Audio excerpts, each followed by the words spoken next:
Sabi ng asawa ko, "My love, we should save money now." Kaya nag-agree naman ako na sige magtitipid na tayo.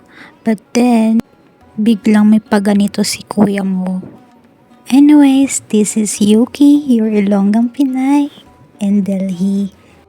Kahit kakatapos niya lang sabihin na magtipid kami, sinabihan niya ako na magbihis kasi pupunta daw kami sa isang restaurant dito sa Delhi. Sabi niya magtitipid pero ito kami ngayon sa mall.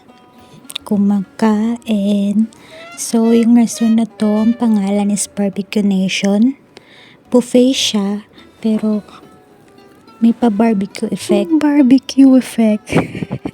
Maganda sa restaurant na to ay may non-veg sila na option. So of course, si ate mo girl, non-veg yung option niya. Sabi ng asawa ko parang Korean barbecue daw. Wala naman silang pork at lettuce dito.